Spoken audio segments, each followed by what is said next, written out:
Hello प्यारे बच्चों, नमस्कार सभी को। स्वागत आप सभी का साइंस एंड फन पर, जहां टीचर आपको दिल और दिमाग दोनों से पढ़ाते हैं। तो आज है बेटा day 6 of doing 30 most expected question of class 11th mathematics. इससे पहले 5 लेक्चर आ चुके हैं जो आपकी स्क्रीन पर दिख रहे हैं। ये 5 चैप्टर्स में ऑलरेडी डाल चुका हूं। अब बारी है परम्यूटेशन एंड कॉम्बिनेशन की।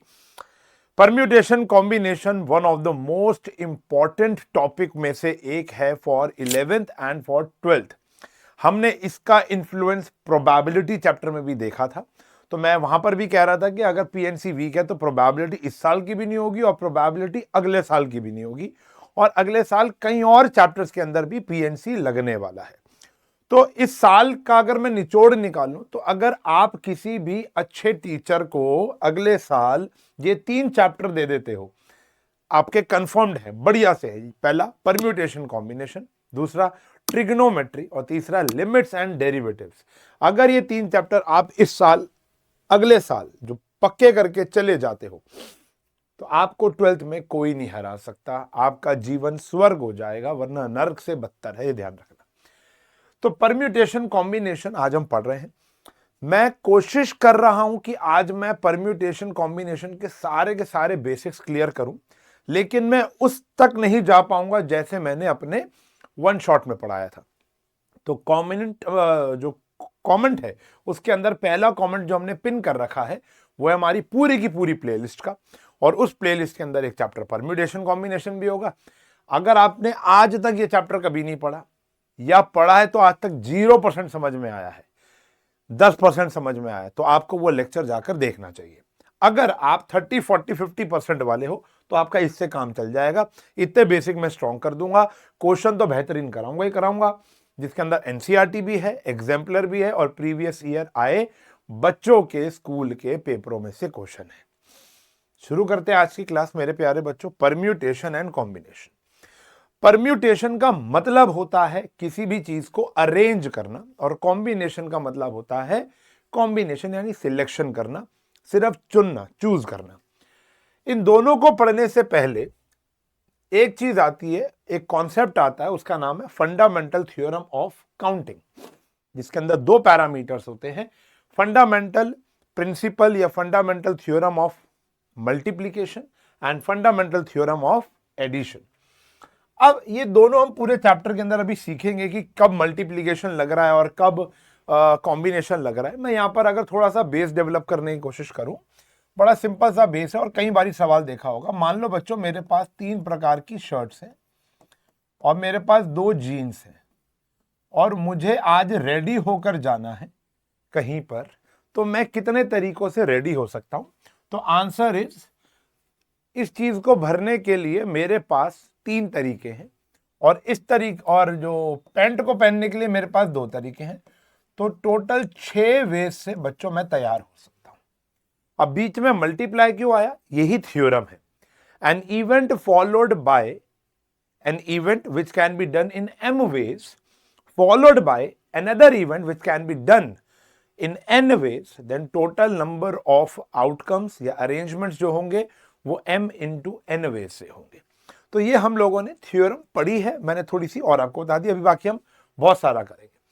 पूरे चैप्टर के अंदर 97% तो यही लगेगा। फिर आएगा addition.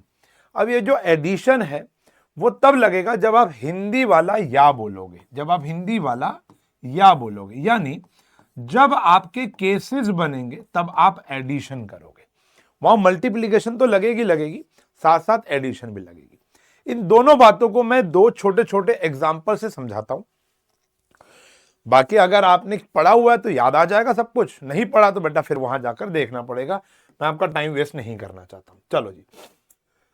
How many 3 digit number can be formed from 1 2 3 4 5? बहुत बेसिक सा क्वेश्चन है।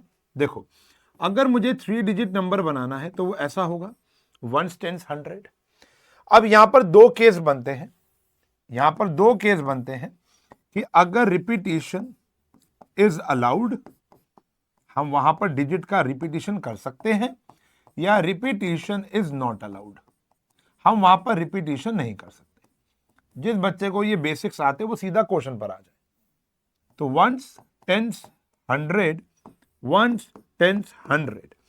अगर रिपीटिशन अलाउड है मेरे प्यारे बच्चों, तो वंस पोजीशन को भरने के लिए 5 तरीके होंगे, टेंस पोजीशन को भरने के लिए भी 5 तरीके होंगे, और 100 पोजीशन को भरने के भी 5 तरीके होंगे।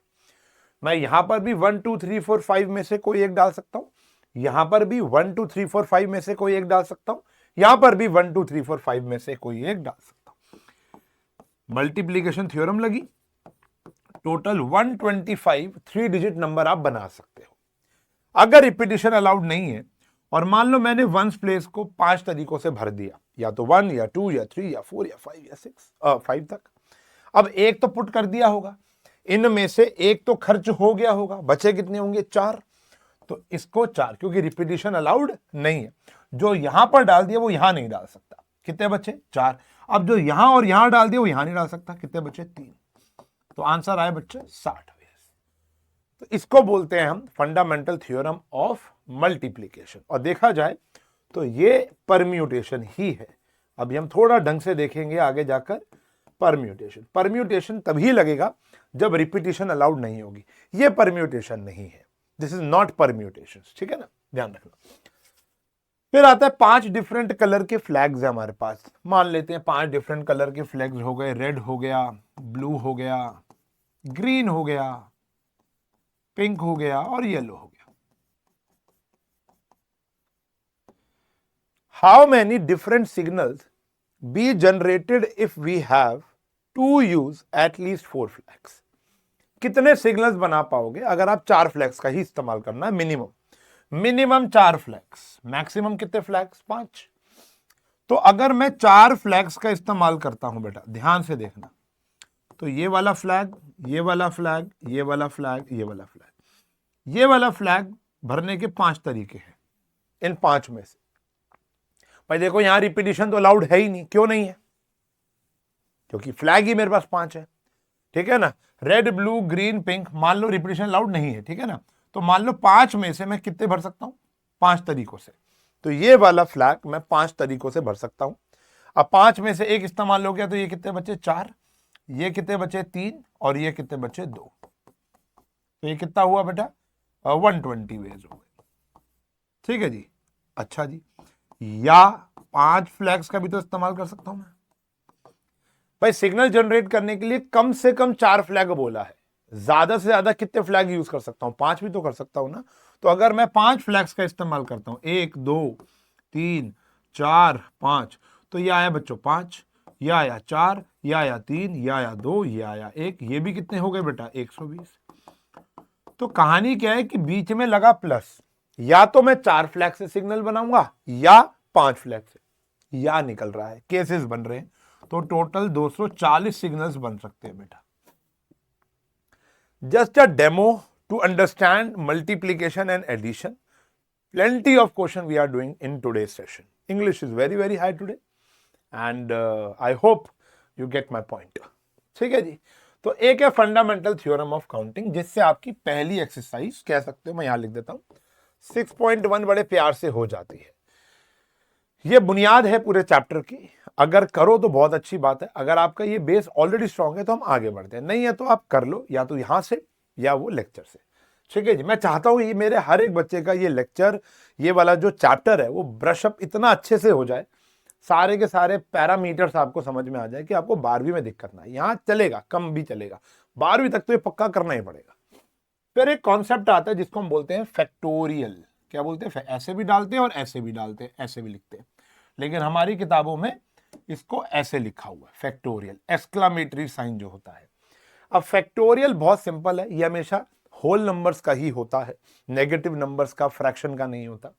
तो n फैक्टोरियल का फॉर्मूला होता है n, एक कम फिर एक कम फिर एक कम फिर एक कम फिर एक कम, कहां तक जाना है 1 तक, और बीच में क्या आएगा मल्टीप्लीकेशन। एग्जाम्पल के तौर पर कहीं पर लिखा है 8 फैक्टोरियल, तो वह आ गया 8 × 7 × 6 × 5 × 4 × 3 × 2 × 1, यह आ गया 40,320 रुपया, जो भी है, इसको बोलते हैं n फैक्टोरियल। इसके कुछ अच्छी बातें भी हैं।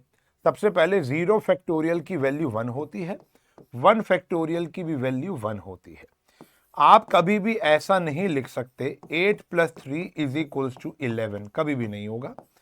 ऐसे भी नहीं लिख सकते 8 माइनस 3 5 फैक्टोरियल नहीं होगा। 8 फैक्टोरियल इंटू में 3 फैक्टोरियल कभी भी 24 फैक्टोरियल नहीं होगा। और 8 फैक्टोरियल डिवाइड बाय 2 फैक्टोरियल कभी भी 4 फैक्टोरियल नहीं होगा। यानी फैक्टोरियल के ऊपर कोई भी मैथमेटिकल रूल नहीं लगता, मतलब मैथमेटिकल जो हमारे बेसिक्स होते हैं वो प्लस माइनस इंटू डिवाइड वो अप्लाई नहीं होता। हाँ, कहीं लिखा हो जैसे 8 फैक्टोरियल इंटू में 8 फैक्टोरियल, तो आप twice of 8 factorial plus 8 factorial लिखा हो तो आप उसका ट्वाइस कर सकते हैं। ठीक है जी, वो बेसिक चीजें हैं, ऑब्वियसली बात है। 7 फैक्टोरियल माइनस 10 फैक्टोरियल वो तो जीरो ही आएगा। इसकी एक खासियत और है, आप जब चाहो ना फैक्टोरियल को आपका जहां मन करे वहां रोक सकते हो। जैसे 6 से 1 तक जाने की नीड नहीं, आपका मन कर रहा है 4 पर रुक जाना, रुक जाएगा। ये कहां पे काम आएगा, जैसे लिखा है 8 फैक्टोरियल अपॉन में 6 फैक्टोरियल, तो हम क्या कर सकते हैं 8 7 6 तक रुक गए और इसको आपने काट दिया, सेम से सेम तो कट सकता है, ठीक है ना। तो ये ध्यान रखेंगे, तो आंसर 56 आ गया। अब फैक्टोरियल की एक एक्सरसाइज है 6.2, वो भी आप कर लो तो बढ़िया है, ठीक है ना, बेसिक्स है वो तो। अच्छा, अब आता है मेन चैप्टर शुरू, जिसके बोलते हैं परम्यूटेशन एंड कॉम्बिनेशन। मेरे मुताबिक पहले बच्चे को कॉम्बिनेशन पढ़ना चाहिए। आप भी जब वो लेक्चर देखोगे तो मैंने पहले कॉम्बिनेशन पढ़ाया, फिर मैंने परम्यूटेशन पढ़ाया। तो हर एक बच्चे को मेरे हिसाब से कॉम्बिनेशन पहले पढ़ना चाहिए। तो मैं कॉम्बिनेशन, देखो हमें तो साथ साथ ही पढ़ना है क्योंकि ये तो इंपॉर्टेंट क्वेश्चन वाला लेक्चर है। अगर मैं वन शॉट पढ़ा रहा हूं तो मैं पहले कॉम्बिनेशन समझाता हूं। कॉम्बिनेशन क्या होता है, कॉम्बिनेशन कि जैसे हम जीन्स टी शर्ट खरीदने जाते हैं, यार ये वाला कॉम्बिनेशन अच्छा लग रहा है, नहीं ये वाला कॉम्बिनेशन अच्छा लग रहा है। गर्ल्स जब नेल पेंट लगाती है तो कॉम्बिनेशन के साथ लगाते हैं, तो उनको पता है कि इसके साथ ये जाएगा। Got it. तो क्या है, फ्रॉम एन डिफरेंट, पॉइंट क्या है बेटा, from n different objects are objects are to be selected chosen. Arrange नहीं करना, सिर्फ चुनना है। 11 लोग खड़े, उनमें से 3 लोगों को चुनना है। ताश के पत्तों में से पत्तों को चुनना है, अरेंज नहीं करना। 11 में से 4 लोग, 3 लोग जो चुने उनको अपने एक ऑर्डर में बैठाना नहीं है, उनको बस सिलेक्ट करना है, ठीक है ना। कल मैं वर्ल्ड बुक फेयर में था तो वहां से किताबों को चुनना है, अरेंज नहीं करना है। हमारी बुक लॉन्च हुई है CUET की भी कल, ठीक है ना। तो NCR जो आया बेटा, NCR वो क्या है, n फैक्टोरियल अपॉन में r factorial n minus r factorial, ये आया बेटा हमारा NCR। ये फॉर्मूला है। मान लो आपके पास, अभी मैं क्वेश्चन भी कराता हूं एक आधा, मान लो आपके पास n डिफरेंट ऑब्जेक्ट है, उनमें से r को चुनना है, तो ये आएगा NCR का formula. For example, from 8 different person, from 8 person, 8 person है, एक कमेटी बनानी है आपको, committee of 2 person is to be formed, is to be formed. बताओ कितने तरीकों से ये कमेटी बन सकती है। तो 8 डिफरेंट लोग हैं, 2 लोगों को चुनना है कमेटी के लिए, कमेटी में 2 लोग होंगे, तो आंसर आ जाएगा 8 फैक्टोरियल 2 फैक्टोरियल 8 माइनस 2 फैक्टोरियल। ये हम सॉल्व करेंगे अभी, ये आपको आ गया अभी जैसे किया ना मैंने। ये रहा, कुछ पॉइंट्स हैं जो याद रख लोगे तो बढ़िया रहेगा। NC0 NCN 1 होता है, यहां 0 आ जाए n आ जाए 1 होगा। 5C0 या 5C5 एक ही बात है। 5C1 या 5C4 ये n होगा। और ये सबसे इंपॉर्टेंट फॉर्मूला है हमारी, जब कॉम्बिनेशन का एक्सरसाइज होती है 6.4 है शायद, तो उसके अंदर पहला क्वेश्चन यही है, NCA is equals to NCB अगर आता है तो n जो होगा वो A प्लस B के बराबर होगा, ध्यान रखना। यानी 5C2 हमेशा 5C3 के बराबर होगा। तो अगर इसकी वैल्यू पता है तो इसकी वैल्यू भी बता सकते हो आप। चलो जी, तो ये था बेटा कॉम्बिनेशन, सिर्फ सिलेक्शन करना है। लेकिन सिलेक्शन के साथ साथ अगर आपको अरेंजमेंट भी करना है तो आता है परम्यूटेशन। परम्यूटेशन का मतलब होता है अरेंज करना, परम्यूटेशन का मतलब होता है अरेंजमेंट, एक पर्टिकुलर ऑर्डर में चीजों को सजाना। जैसे सबसे पहले आपने किया था वो नंबर वाला किया था ना, 3 डिजिट नंबर बनाए थे, तो वहां पर क्या है, अगर आप 1 2 3 4 5 6 से डिफरेंट नंबर बना रहे हो 1 2 3 4 5 से, तो 351 एक अलग नंबर है और 315 एक अलग नंबर है। तो यहां पर क्या है, ऑर्डर मैटर कर रहा है, तो यहां पर परम्यूटेशन लगता है।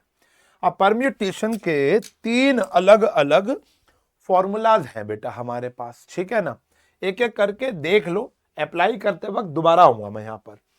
एंड डिफरेंट ऑब्जेक्ट है, आर टू बी अरेंज, ठीक है जी। अब जैसे एक एक एग्जांपल, 1 2 3 4 5 में से आपको 3 डिजिट नंबर बनाना है। क्या बनाना है? 3 डिजिट नंबर बनाना है। तो आंसर आया 5p3। क्या आंसर आया? 5p3, ठीक है जी। और फॉर्मूला क्या है? 5 फैक्टोरियल अपॉन में 5 माइनस 3 फैक्टोरियल। 5 डिफरेंट में से 3 को चुनकर अरेंजमेंट करनी है, उसको बोलते हैं हम पहला फॉर्मूला। परम्यूटेशन ही है, सारे परम्यूटेशन है। एंड डिफरेंट ऑब्जेक्ट है, सबको ही अरेंज करना है। जैसे 5 डिजिट नंबर बनाना है, इनसे रिपीटेशन नॉट अलाउड। आपको 5 डिजिट नंबर बनाना है, 5 डिजिट नंबर बनाना है, सारे के सारे डिफरेंट होने चाहिए, ध्यान रखना। तो यहां पर आ गया 5 फैक्टोरियल। इसका बेस्ट एग्जांपल वैसे ये होता है, जैसे जैसे डॉटर वर्ड है, डॉटर वर्ड है, डॉटर, DAUGHTER, डॉटर है। डॉटर में कितने अल्फाबेट्स हैं? 8 अल्फाबेट है, 8 अल्फाबेट है। 8 से हमें नंबर ऑफ वर्ड्स बनाने हैं, नंबर ऑफ वर्ड विद और विदाउट मीनिंग। तो ये आंसर आ जाएगा 8 फैक्टोरियल, सीधा 40,320 शब्द बना सकता हूं विद और विदाउट मीनिंग, क्योंकि इसमें एक भी ऑब्जेक्ट रिपीट नहीं कर रहा। यहां कह रहे एन ऑब्जेक्ट हैं। अब यहां पर मैंने डिफरेंट वर्ड नहीं लिखा, एन ऑब्जेक्ट है, जिसमें से मान लेते हैं एक ऑब्जेक्ट m टाइम रिपीट कर रहा है, जैसे मैगी, MAGGI। अब इसमें जो GG है वो 2 बारी आ रहा है, समझ रहे हो ना। तो यहां आएगा 5 फैक्टोरियल अपॉन में G कितनी बारी आ रहा है? 2 बारी मैगी में, सही है जी। अब जैसे आपको पता होगा एक वर्ड होता है मिसिसिपी, क्वेश्चन भी आएगा अभी। मिसिसिपी के अंदर कितने वर्ड्स हैं टोटल? 3 3 6 3 9 और 1 2 11, जिसमें से S कितनी बारी आ रहा है? 4 बारी, I कितनी बारी आ रहा है? 4 बारी, और P कितनी बारी आ रहा है? 2 बारी। तो जितने अल्फाबेट्स, जितने आइटम, जितने ऑब्जेक्ट जितनी बारी रिपीट करेंगे वो लिखना है। जैसे यहां G 2 बारी आया तो 2, यहां पर S 4 बारी था, I 4 बारी था और P 2 बारी था, तो वो लिखा। ये वाला फॉर्मूला, बाकी अभी हम और देखेंगे, कोई टेंशन नहीं है। Got it? तो आपको बस इतने का स्क्रीनशॉट ले लेना है, नोट्स बना लेने हैं। देखो मैं साइड पे हट गया, आपको पता है इस सीरीज के अंदर हम आपका पूरा का पूरा माइंड मैप्स वगैरह भी बनवा रहे हैं, प्रॉपर नोट्स बनवा रहे हैं, कि ताकि आपको कोई चीजों में दिक्कत ना आए। वैसे बच्चों ये पीपीटी आपको मिल ही रही है टेलीग्राम पर, ठीक है ना। आपको ये कहां पर मिल रही है? टेलीग्राम पर मिल रही है। अब हम क्वेश्चन की ओर बढ़ रहे हैं। आई होप इतना आप एब्जॉर्ब करेंगे, आगे बढ़ेंगे। अगर आपको लगता है कि यार जो अभी तक मैंने पढ़ाया उसमें से कुछ कुछ चीजें आपके तो ऊपर से जा रही है, यार क्या ही हो गया, 80-90% समझ में आ गया, यानी आपका फ्लो बन गया, अब आप क्वेश्चन कर लोगे। नहीं बना तो प्लीज खिलवाड़ मत करो, ये लेक्चर यहीं पड़ा हुआ है यार, कहीं नहीं जा रहा, और तुम्हारा पेपर कल नहीं है। If I am not getting wrong, मतलब बच्चे एक रात पहले भी देख रहे होते। अगर आप पहले देख रहे हो और आपका नहीं है तो वो लेक्चर जाकर देख लो, बेटर है, ठीक है ना। तो मैंने इसीलिए ये मुहिम स्टार्ट की कि बच्चों को ये भी पता चल जाए कि मेरे लेक्चर ऑलरेडी बने हुए हैं, ठीक है ना, तो उसका फायदा उठाया जाए। एक एक चीज बार बार ही बनाना वो भी आप ही के लिए ठीक नहीं है, मेरी एनर्जी उतनी है। तो अगर मैं परम्यूटेशन कॉम्बिनेशन का दोबारा से वन शॉट बनाता, बच्चे ने कहा भैया वो डाल दो, आपको नहीं पता ये 30 क्वेश्चन को बनाने के लिए ही कितना समय लगता है।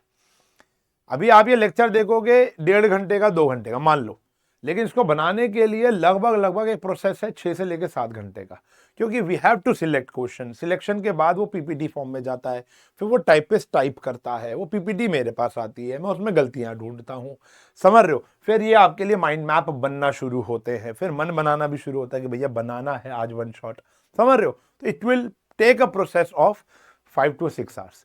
तो अगर यही एनर्जी फॉर एग्जाम्पल मैं वन शॉट में लाऊंगा, उसमें तो और ज्यादा लगता है, 10-12 घंटे लगते हैं एक वन शॉट को डेवलप करने में। तो अगर मैं वहां पर इतना मेहनत कर रहा हूं जो ऑलरेडी मैं पढ़ा चुका हूं, तो इट्स बेटर नहीं है कि जो पढ़ी हुई चीज है उसको पढ़ लो, उसके अंदर जो कमी है वो यहां पर देख लो। कमी क्या है उसमें? एक्स्ट्रा क्वेश्चन की ना, वो यहां करा रहा हूं। आप फॉर एग्जाम्पल ऑफलाइन के अंदर भी होते हो तो एक ही लेक्चर में परम्यूटेशन कॉम्बिनेशन खत्म नहीं हो रहा ना, मान लो वो डे 1 है और ये डे 2 है, ऐसे करके पढ़ लिया करो, ठीक है ना। समझदार बच्चे पढ़ लेते हैं, नए बच्चे ना, जिसको पढ़ना है ना वो पढ़ लेता है, जिसको नहीं पढ़ना होता ना वो हमेशा एक ही रट लगाए रखता है, नया वन शॉट नया। अबे नया वन शॉट क्या होता है? शाहरुख खान को दोबारा बोलेगा क्या DDLJ बना? क्योंकि मैंने आज देखनी है, वो तो पिछले साल वाले बच्चों ने देखी ना, मेरे को तो आज देखनी है, तो दोबारा DDLJ बना, दिल वाले दुल्हनिया ले जाएंगे, कल्ट फिल्म। चलो क्वेश्चन कर रहे हैं बेटा, समझदार बच्चे समझ जाएंगे। वैसे बच्चे समझदार हैं, मैं कल मिला, बहुत सारे बच्चों से मिला वर्ल्ड बुक फेयर के अंदर, तो बहुत सारे बच्चे हमारे से कनेक्टेड हैं और वो जानते हैं कि हम सिर्फ पढ़ाने पे ही फोकस कर रहे हैं, फालतू के शोबाजी ठोठाबाजी में नहीं है, और वो बच्चों पे इम्पैक्ट डाल रहा है। तो मुझे अच्छा लगा, इसलिए मैं आज जैसे ही सुबह उठा मैंने कहा आज तुम्हारे लिए बनाऊंगा। वैसे तो कल आना चाहिए था, लेकिन कल मुझे वहां जाना था। मैं सेम डे बना रहा हूं और सेम डे दे रहा हूं आपको, ठीक है ना। In how many ways can a bowler takes 4 wicket? अच्छा, मैं बीच बीच में जो बातें करता हूँ तुम्हें पसंद आती हैं या छोड़ दूं? मतलब मैं तो तुमको अपना समझ के बातें कर लेता हूँ, या नहीं किया करूं? बताना जरूर कमेंट सेक्शन में। In how many ways can a bowler take 4 wicket in single? 6 बॉलों के ओवर में 4 विकेट ले लेगा। बताओ भाई कितने तरीके से ले सकता है? भैया देखो बहुत सिंपल सी बात है, अब यहां पर परम्यूटेशन लगाओगे या कॉम्बिनेशन, हमें लेना देना ही नहीं है, हमें 4 विकेटें चाहिए। अब अच्छा, बच्चे की सबसे बड़ी समस्या उस वन शॉट के नीचे ना यही लिखी हुई है कि सर समझ नहीं आता कि कब परम्यूटेशन लगाना है कब कॉम्बिनेशन। ये वाली पीपीटी जो है ना वो मिक्स्ड है, हमें नहीं पता कब परम्यूटेशन आ रहा है, मुझे भी नहीं पता कब परम्यूटेशन आ रहा है कब कॉम्बिनेशन आ रहा है। तो ये एक चैलेंजिंग पार्ट है और यही हमको तो लड़ना है। पेपर में बताएगा थोड़ा ना आपको, बहुत ही कम क्वेश्चन में लिखा होता है अरेंज करो चुनो, इसमें नहीं लिखा कहीं। तो कितने तरीकों से एक बॉलर 4 विकेटें ले सकता है एक ही ओवर में? 6 बॉलों का ओवर है, तो मेरे हिसाब से 4 ओवर जो 6 बॉलों में से कहीं पर भी 4 बॉल ले ले विकेट। अरेंजमेंट मैटर थोड़ा ना करेगी, wicket non wicket wicket wicket wicket ऐसा थोड़ा ना करना है। तो कितने तरीकों से विकेट ले सकता है? तो बड़ा सिंपल है, out of 6 different objects we have to select only 4 बच्चों। तो बहुत ही सिंपल क्वेश्चन है, यहां पर हमें अरेंजमेंट मैटर नहीं कर रही, सिर्फ हमें पता होना चाहिए कहां पर हो रहा है। तो इसको सॉल्व करूंगा तो 6 factorial 4 factorial 6 minus 2 factorial, 6 into 5 into 4 factorial divide by 4 factorial, और यहां पर आया बच्चों 4 इंटू 3 इंटू 2 फैक्टोरियल। सही है जी। देखो कितना आया, 6 से 6 कट गया, ये कितने पर आया? ओ भाई देखो गलत किया ना मैंने, ये 4 आएगा ना बच्चों, यहाँ 4 आएगा, मुझे पता तुम टोक रहे होगे मुझे। 6 इंटू 5 इंटू 4 आया बच्चों, यहां पर आया 4 फैक्टोरियल और यहां पर आया 2 फैक्टोरियल, ये कट गया। 2 फैक्टोरियल तो 2 ही होता है, 2 इंटू 1, तो यहां पर आया 3, तो ये कितना आ गया भैया? 15 तरीकों से वो विकेट ले सकता है। कितने तरीकों से विकेट ले लेगा? 15। आसान क्वेश्चन है, nothing to worry about. What is the number of signals that can be sent from 6 flags? अभी जैसा कराया था, of different color taking 1 or more at a time, एक या एक से ज्यादा। तो भैया यहां तो बहुत सारे केसेस बन रहे हैं। अगर मैं 1 फ्लैग लेता हूं, ठीक है जी, 1 फ्लैग ले सकते हैं, मैं 2 फ्लैग्स ले सकता हूं, समझ रहे हो, मैं 3 फ्लैग्स भी ले सकता हूं, मैं 4 फ्लैग्स भी ले सकता हूं, और मैं 5 फ्लैग्स भी ले सकता हूं, और मैं 6 फ्लैग्स भी ले सकता हूं। समझ रहे हो? अगर मैं 1 फ्लैग लेता हूं तो मेरे पास 6 ही तरीके हैं, क्योंकि 6 डिफरेंट कलर के सिग्नल्स है और फ्लैग्स है मेरे पास। मैं अगर 2 लेता हूं तो 6 और 1 5, रिपीटिशन तो अलाउड होगी नहीं। 3 लेता हूं, 6 इंटू 5 इंटू 4। सर आप पीछे क्यों चल रहे हो? लेक्चर देखोगे तो पता चलेगा बाबूराव का स्टाइल है, कोई फर्क नहीं पड़ता, वैसे भी चल लो यार। मैंने वैसे मजे लिए हुए, स्वैग की बातें हैं। 6 आ गया जी, 5 आ गया जी, 4 आ गया जी, और 3 आ गया जी, समझ रहे हो? ऐसे आ गया। 5 फ्लैग यूज करता हूं तो 6 आ गया जी, 5 आ गया जी, 4 आ गया जी, 3 आ गया जी, और 2 आ गया जी। 6 के 6 यूज करता हूं, 6 आ गया जी, 5 आ गया जी, 4 आ गया जी, 3 आ गया जी, 2 आ गया जी, 1 आ गया जी। तो इतने सिग्नल्स आप जनरेट कर सकते हो, ठीक है ना।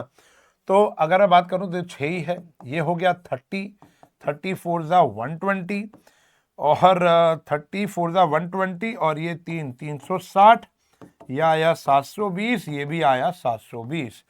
सबको ऐड करके जो आंसर आएगा वो मेरा उत्तर होगा।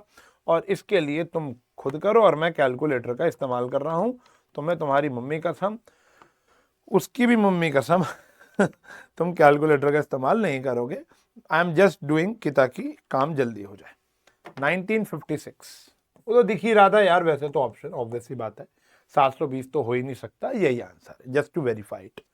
सही है ना? तो या तो या तो या तो या तो या तो या तो जब भी या तो यानी डिफरेंट केसेस बनेंगे, या तो एक फ्लैग से सिग्नल जाएगा या दो से जाएगा, तो यहां मल्टीप्लीकेशन के साथ साथ एडिशन भी लगेगा।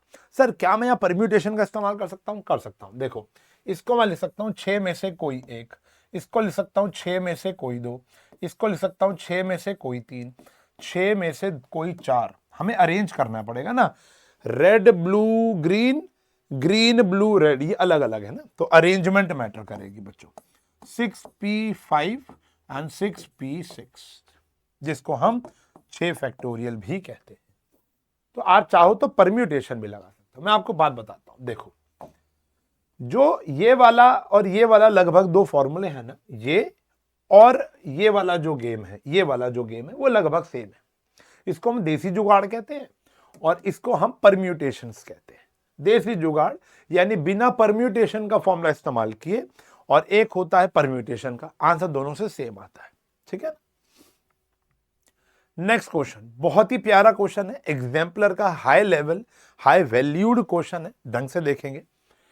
देयर आर 4 बस रूट्स है, 4 बस रूट्स है between A and B, and 3 bus routes है बिटवीन बी एंड सी। तो देखो ये ए है, 4 बस रूट्स है ए और बी के बीच में, एक ये आ गया, एक ये आ गया, एक ये आ गया, और एक ये आ गया। 4 बस रूट्स है, ठीक है जी। मतलब आप 4 तरीके से ए से बी तक पहुंच सकते हो, और बी से सी तक पहुंचने के लिए आपके पास 3 ही बस रूट्स है, ठीक है जी। A man can travel a round trip in a number of ways, कितने तरीके से यहां से यहां और यहां से वहां हो सकता है, if he doesn't want to use a bus route more than once. जिस तरीके से गया उस तरीके से आएगा नहीं, जिस तरीके से गया है उस तरीके से आएगा नहीं। तो पहले देखो, अगर मैं ए टू सी की बात करूं, सीधा ए टू सी कैसे, सीधा ऐसे जा नहीं पाएगा। तो यहां से यहां तक जाने के कितने तरीके हैं? 4, और यहां से यहां तक जाने के कितने तरीके हैं? 3। तो 12 तरीकों से तो वो ए से सी पहुंच जाएगा, वाया बी, वाया वाया समझते हो ना, बी से होते हुए। तो यहां से यहां तक 4 तरीकों से पहुंच सकता है, या तो ये, या तो ये, या तो ये, या तो ये। यहां से यहां तक 3 तरीकों से। अच्छा, अब आएगा वापस सी टू ए, सी टू ए। तो यहां से यहां तक कितने तरीके हैं? 3 नहीं।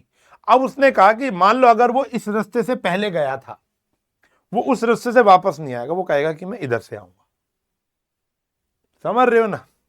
वो ऐसे आऊंगा, तो ऐसे आऊंगा तो 2 तरीके, और यहां से मान लो इधर से गया था तो यहां से आऊंगा तो 3 तरीके। तो ये हो गया 6, टोटल 18 तरीकों से। और नहीं 18 मल्टीप्लाई होगा ना, एडिशन की होगा, ए टू सी और सी टू ए।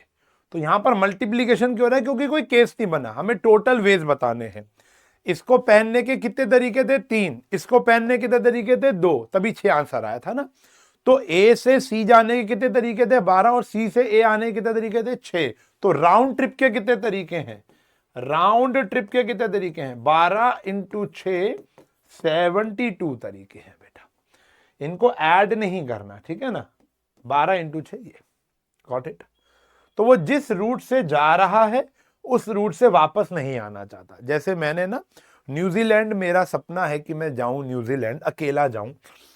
तो वहां पर क्या होता है कि आप न्यूजीलैंड में, ऑकलैंड में लैंड करते हो, और आगे एक फेरी लेकर एक जगह पहुंचते हो। तो क्वींस टाउन तक आपको जाना होता है। तो वहां पर आप या तो साउथ साइड से जाओ और नॉर्थ से आओ ऐसे, या नॉर्थ से जाओ और साउथ से आओ, कि ताकि आपको दोनों के, New Zealand is all about it's iconic, वो कहते हैं ना, वो सी लैंड्स जो होते हैं, मतलब पहाड़, रिवर्स, लेक्स, बहुत प्यारी ग्रीनरीज, शीप्स, ठीक है जी। तो दोनों देखने हैं किसी एक टूरिस्ट को, तो यहां से जाए और यहां से आए, उधर से ही ना आए वापस, सेम देखने का क्या फायदा। तो ये भी ऐसे ही कुछ कर रहा होगा। तो मुझे भी बस उसी की याद आती है जब मैं क्वेश्चन देखता हूँ कि काश वो सपना पूरा हो जाए मेरे इस जीवन में, तो जा पाऊं तो। ठीक है जी, चलो #जस्टिस फॉर न्यूजीलैंड। आगे देखो, भारत में भी बहुत अच्छी जगहें हैं जहां मुझे घूमना है। मुझे पता है बच्चे बोलेंगे भारत क्यों नहीं घूम रहे, तो भारत में भी मैं बहुत घूमा हूं। मेघालय मुझे घूमना है, एक वो जगह है जहां मुझे जाना है। All the letters of the word EM cot, ये वर्ल्ड फेमस क्वेश्चन है, आपको पता है बहुत ज्यादा बारी पूछा जाता है बच्चों के एग्जाम में, सब्जेक्टिव भी पूछा जाता है। Are arrange in different possible ways. The number of such arrangement in which no vowels are adjacent to each other. vowel है कितने? दो ही तो vowel है, तीन तो vowel है। ये तीनों vowels एक साथ नहीं आने चाहिए, ठीक है जी। और कॉन्सोनेंट वो आ सकते हैं, देखो ये आया M, ये आया C, ये आया T। मान लो vowel को भरने की जगह ये हो गई। अब देखो vowel तीन है मेरे पास, लेकिन जगहें मेरे पास चार है। रुक जाओ सर, अगर इधर वॉवल नहीं आया तो हाँ, तो कोई बात नहीं ना, MC तो एक साथ आ सकता है ना, कॉन्सोनेंट एक साथ आ सकते हैं। लेकिन आप ऑब्जर्व करके देखो, या तो आप ये तीन रखोगे, अब ये जगह तो है मेरे पास, या तो आप इधर इधर इधर भरोगे वॉवल्स को, तो भी वो अलग अलग थे, या आप इधर इधर इधर भरोगे तो भी वो अलग अलग हैं, इकट्ठे नहीं आएंगे, या आप इधर इधर इधर भरोगे तो भी वो अलग आएंगे। तो मतलब this is the perfect position for the vowels. तो अब कहानी यहां पर यह है कि हमको वॉवल को अलग देखना है और इनको अलग देखना है। तो अगर मैं कॉन्सोनेंट की बात करूं विचारों की, अब देखना कॉन्सोनेंट तीन है, तीनों डिफरेंट है, तीनों को अरेंज करना है, यस और नो बोलेंगे बेटा। यहां तीन डिफरेंट क्या है, कॉन्सोनेंट है, और तीनों के तीनों को अरेंज करना है। तो आंसर आया 3 फैक्टोरियल यानी 6। अगर मैं बात करूं मेरे प्यारे बच्चों वॉवल्स की, तो वॉवल्स के लिए मेरे पास 4 जगहें हैं, लेकिन मुझे भरनी कितनी है, खाली 3। 4 में से 3, 4 में से 3 चीजों को अरेंज करना है। देखो ना यार फॉर्मूला, अगर मैं सबका इस्तेमाल करूंगा तो n फैक्टोरियल, जो मैंने कॉन्सोनेंट के लिए किया। वॉवल में क्या है, n डिफरेंट डिफरेंट, अरेंज कितने करने, खाली 3। समझ रहे हो? तो इन 4 जगहों में मुझे भरनी कितनी है, खाली 3 ही भरनी है। तो ये आया ये, तो 4 फैक्टोरियल अपॉन में 4 minus 3 factorial, which is equals to कितना आया, 4 इंटू 3 इंटू 2 बोले तो 24। ये आ गया, ठीक है जी, 24। तो हमारा आंसर कितना आया, दोनों को मल्टीप्लाई कर लो, vowels into consonant, 24 into 6, 24 into 6 144। ये आंसर आ गया, 24 इंटू 6 144, ठीक है ना। तो यहाँ वो ये बहुत प्यारा क्वेश्चन है, बहुत इंपॉर्टेंट क्वेश्चन है, और मुश्किल नहीं है, ये बस छाया हुआ है कि भैया ये वर्ड की वजह से छा गया। समझ रहे हो, दम नहीं है इस क्वेश्चन में। कॉन्सोनेंट को अलग अरेंज कर लो, वॉवल्स को अलग अरेंज कर लो, यहां n फैक्टोरियल फॉर्मूला लगा, यहां NPR वाला फॉर्मूला लगा, दोनों आंसर्स को मल्टीप्लाई कर लिया, टोटल हो गए। In an examination, there are 3 multiple choice questions. प्यारा क्वेश्चन, एग्जाम्पलर का, and each question has 4 choices, A, B, C, D. Number of ways in which a student can fail to get all answer correct. सारे answer correct करता है, उसका क्या तरीका है? सारे आंसर देखो कितने हैं, there are 3 multiple choice question है, 3 मल्टीपल चॉइस क्वेश्चन है। तो पहला, दूसरा और तीसरा, इसको अटेम्प्ट करने के 4 तरीके हैं आपके पास, हाँ या ना। इनटू में इसको भी अटेम्प्ट करने के कितने तरीके हैं, 4 तरीके हैं, हाँ या ना। इसको अटेम्प्ट करने के भी कितने तरीके हैं, 4 तरीके, हाँ या ना। तो ये 64 तरीकों से वो अपना पेपर करके आ सकता है, यानी 64 तरीके ऐसे हो सकते हैं जिसमें उसका पेपर ठीक भी हो सकता है। भाई देखो ना, अगर आपका पहला क्वेश्चन आया ABCD, इसका कोई एक आंसर तो ठीक होगा ना, 4 में से कोई एक तो ठीक होगा, और वो कौन सा है, 4 है। पहला क्वेश्चन के आंसर ठीक होने के कितने तरीके हैं, ये चारों में से कोई एक होगा, 4P1। इसको 4p1, इसको भी 4p1 यानी 4। अब वो कह रहे हैं कि कैन फेल, सारे ठीक नहीं होने चाहिए, सारे ठीक नहीं होने चाहिए। तो क्या हो गया भैया, इसमें से एक कम कर दो। कोई एक गलत वे भी अगर हो गया, 64 तरीके हैं पूरा पेपर अटेम्प्ट करने के लिए, एक तरीका हटा दो जहां पर उसने गलती कर दी होगी, तो आंसर कहीं ना कहीं 63 आ जाएगा। सिंपल सा तरीका है, इंपॉर्टेंट है, डेप्थ में समझो तो काफी इंपॉर्टेंट क्वेश्चन है। समझ में आई बात? तो सारे के सारे ठीक नहीं करने, ये है total ways to attempt a paper. तो total ways to attempt the paper यानी there are total chances to get all the questions correct. सही है ना? लेकिन एक तरीका हटा दो जहां पे कह रहा है, अगर हमें बोला होता सारे सही हैं उसके तरीके तो यही थे, लेकिन अगर हमें एक हटा दे तो यानी सारे ठीक मेरे नहीं हुए, कोई एक आधा उसमें से क्या हो गया, गलत हो गया। Number of ways in which a student can fail to get all the answer correct. Fail to get यानी उसका नहीं आया। बढ़िया जी। अब ये हमारा 6.2 से क्वेश्चन है। बच्चों को कंफ्यूजिंग लगता है और टीचर यहां अपॉर्चुनिटी ढूंढता है कि भैया एक्स की वैल्यू पूछ लूं, बच्चों को कंफ्यूजिंग लगेगा। तो मैं आपको बताता हूं, बड़ा सिंपल सा तरीका है। हमेशा जहां पर फैक्टोरियल आए ना, तो बड़े वाले को छोटे वाले तक तोड़ लो। जैसे सबसे छोटा है 6 फैक्टोरियल, तो 7 को 6 तक तोड़ लो और 8 को भी 6 तक तोड़ लो। तोड़ लिया, बस अब तो हो गया तुम्हारा काम। कॉमन क्या आ गया देखो, 1/6 factorial, 1/1, 1/7, x/8 into 7 into 6। Cut गया जी। ये क्या आया, 7 + 1/7, x/8 इंटू 7, 7 से 7 कट गया। 8 = x/8। मैंने बहुत सरल तरीके से आपको बता दिया, चाहे 2 स्टेप फालतू लगाए, लेकिन सरल तरीका है, काफी इजी तरीका है मेरे प्यारे बच्चों। सही है जी, डन। तो ऐसे और भी क्वेश्चंस आप क्रैक कर सकते हो। अब ये थोड़े से बीच बीच में आपके पास एनसीईआरटी के क्वेश्चन आएंगे, थोड़े आपके पास एक्स्ट्रा क्वेश्चंस आएंगे, बीच बीच में क्लब चलता रहेगा। चलो, अब यहां से ना हमको एक थेरेपी स्टार्ट करनी है बेटा। आपको क्वेश्चन रीड करना है मेरे साथ, मैं इंग्लिश में क्वेश्चन पढ़ूंगा, उसके बाद आपको क्या करना है, मन में ये बताना है। चाहे आप कमेंट करो ना करो, करो तो अच्छी बात है, लेकिन नहीं करते तो आप ये बताओ कि यहां पे परम्यूटेशन लगेगा या कॉम्बिनेशन। आओ, determine the number of 5 cards combinations out of a deck of 52 cards if there is exactly one ace in each combination.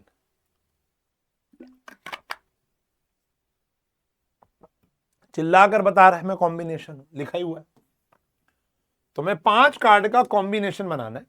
उन 5 पत्तों में एक पंगा डाल दिया इन लोगों ने कि एक इक्का होना, एस होना बहुत जरूरी है।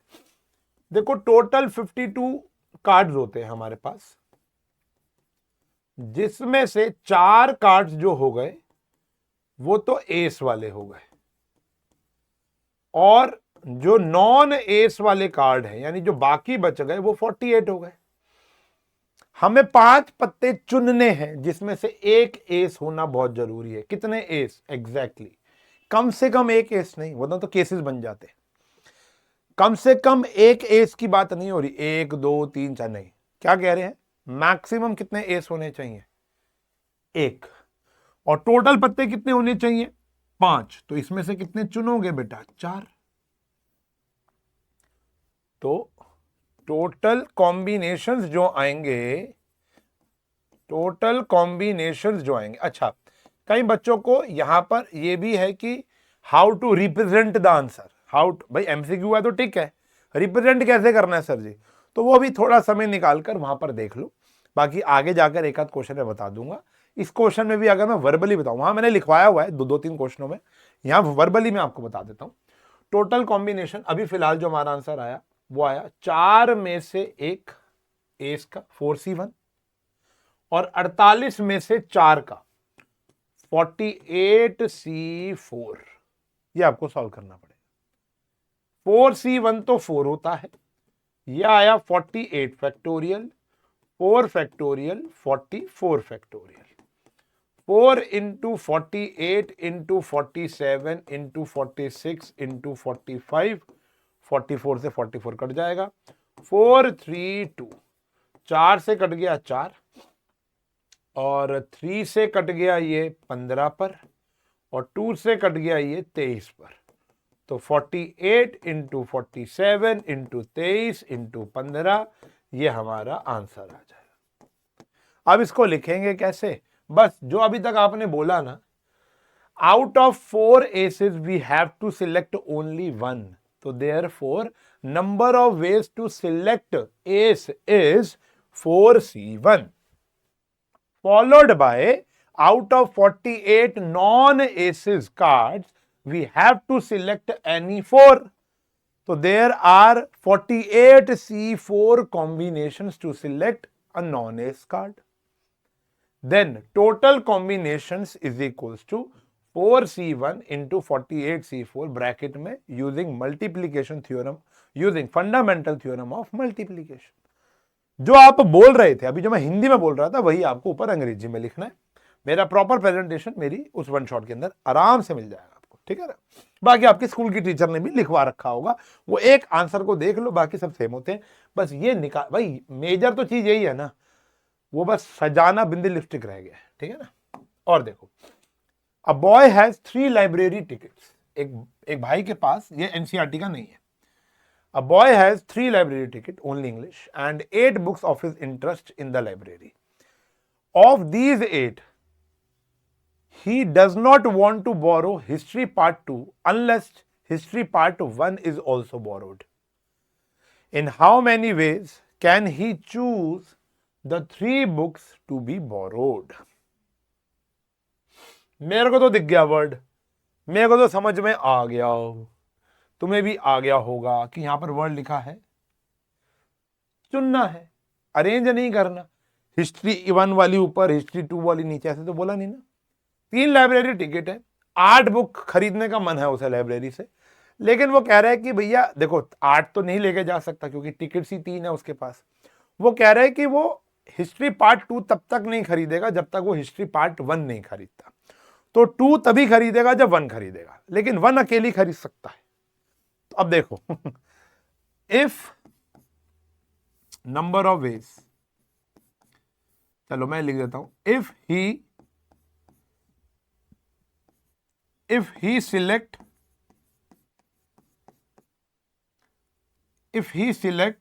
बोथ हिस्ट्री 1 एंड हिस्ट्री 2, दोनों कह रहे मैं ले लेता हूं, तो उन दोनों बुक्स को दोनों ही चुन लिया, 2C2, टोटल ले सकता है वो 3, बाकी बची 6 किताबों में से कोई एक लेकर जाएगा घर। भाई टोटल 8 है ना, टोटल 8 है, 8 में से हिस्ट्री पार्ट 1 हो गया, हिस्ट्री पार्ट 2 हो गया और अन्य 6 किताबें बची।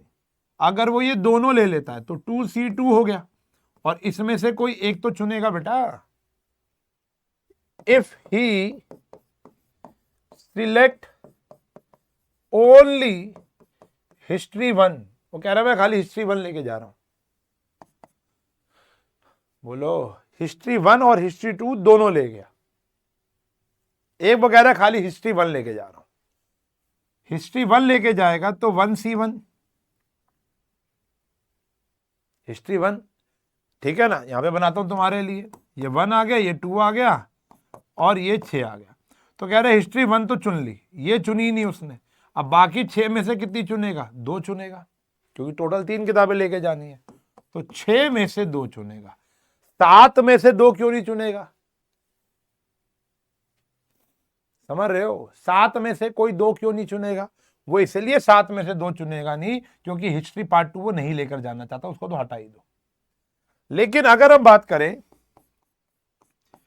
If he do not select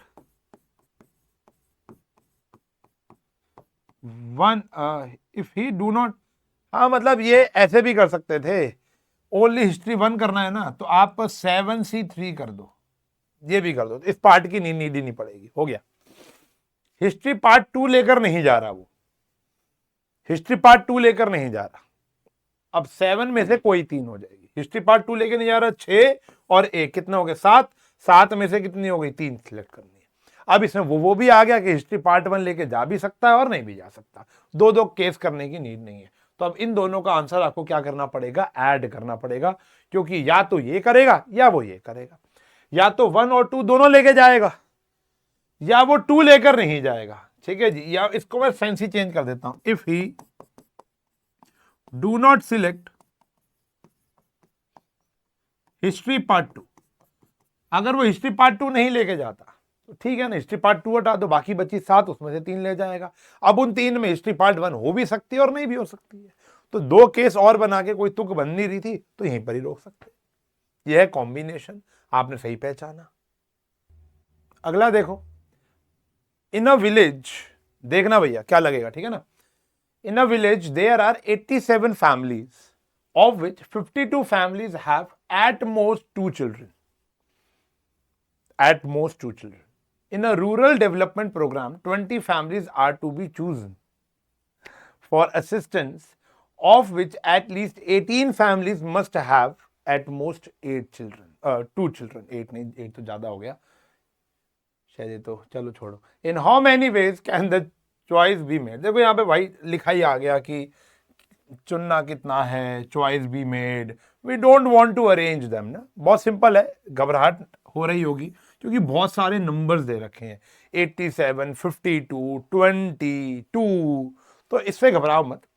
कह रहे 87 फैमिलीज हैं, जिसमें 52 ऐसी फैमिलीज हैं जिनके पास मैक्सिमम 2 बच्चे हैं, एट मोस्ट 2 चिल्ड्रन, मैक्सिमम 2 बच्चे हैं। तो कितनी फैमिलीज बची, 35 फैमिलीज बची, जो अदर फैमिलीज हैं जिनके पास 2 से ज्यादा भी हो सकते हैं या बच्चे भी नहीं हो सकते, मतलब मैक्सिमम 2 बच्चे यहाँ हैं, 2 से ज्यादा वाले ही होंगे ये, ठीक है ना। ये वो वाले बच्चे, ये वो फैमिलीज हैं जिनके पास 0 बच्चे हैं, 1 बच्चा है या 2 बच्चे हैं, ठीक है ना, वो होंगे जो 2 से ज्यादा वाले होंगे। आपको एट लीस्ट 18 फैमिलीज चुननी है, 18 फैमिलीज। देखो 20 फैमिलीज में से टोटल कितनी फैमिली चुननी है, 20, जिसमें से 18 ये वाली होनी चाहिए। तो देखो अब यहां पे बनेंगे केसेस। केस नंबर पहला कि अगर हम 18 फैमिलीज ये चुनेंगे तो 2 फैमिलीज ये वाली चुनेंगे, टोटल 20 चुननी है। एटलीस्ट बोला कम से कम 18 चुननी है। 19 फैमिली ये चुनता हूं तो 1 फैमिली ये वाली आएगी, और अगर 20 फैमिली ये चुनता हूं तो यहां से कोई भी लेने की जरूरत नहीं पड़ेगी। तो देखो टोटल वेज